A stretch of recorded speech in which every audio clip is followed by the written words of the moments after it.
மகளிருக்கு இலவச பேருந்து அப்படின்னு சொல்லி அறிவிச்சாங்கல்ல. அப்போ ஒரு பஸ் இருக்குது, அந்த பஸ்ஸில் ஒரு 47 பேர் ஏறக்கூடிய பஸ்ஸுன்னு வச்சுக்கோங்களேன், 50 பேர்னு தோராயமாக வச்சுக்கோங்க. 50 பேரில் 30 ஆண்கள் ஏறி இருக்காங்க, 20 பெண்கள் ஏறி இருக்காங்க. இந்த 20 பெண்கள் ஏறினார்கள், எந்த இடத்துல ஏறினாங்க எந்த இடத்துல இறங்குனாங்க அப்படிங்கிறத கண்டக்டர் நோட் பண்ணி வச்சுருப்பார். சும்மா எல்லா பெண்களும் ஏற்றிட மாட்டாங்க. எத்தனை பேர் ஏறி இருக்காங்க எத்தனை பேர் இறங்கியிருக்காங்க அப்படிங்கிற அந்த லிஸ்ட் யார்கிட்ட இருக்கும்? கண்டக்டர்கிட்ட இருக்கும். கண்டக்டர் அன்னைக்கு கணக்கை சப்மிட் பண்ணணும் பார்த்தீங்களா? அந்த கணக்கை சப்மிட் பண்ண போகும்போது அந்த கணக்கில் 20 பெண்கள் இந்த இடத்துலேருந்து இந்த இடத்துல ஏறி இறங்குனாங்க அப்படின்னு சொல்லி கணக்கு கொடுப்பாங்க. அப்போ இந்த 20 பெண்களுக்கு காசு வாங்கியிருப்பாரா கண்டக்டர்? வாங்கியிருக்க மாட்டார். கிட்டத்தட்ட தோராயமாக ஒரு 1000 ரூபான்னு வச்சுக்கோங்க. இந்த 1000 ரூபாய் நெகட்டிவ்ல இருக்கும்.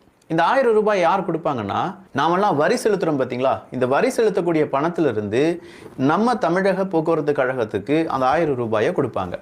அப்போ அந்த 1000 ரூபா அங்கே டேலி ஆயிரும். அப்படித்தான் வருமானம் அப்படிங்கிறது வரும். இங்கே எதுவுமே இலவசம் கிடையாது. எல்லாமே மக்களாகிய நாங்கள் எங்கள் ரத்தத்திலையும் வேர்வையிலையும் சம்பாதித்த வரிப்பணம் தான் நீங்கள் என்ன செய்கிறீங்க? அரசு நலத்திட்ட உதவியாக செய்து கொண்டிருக்கிறீர்கள்.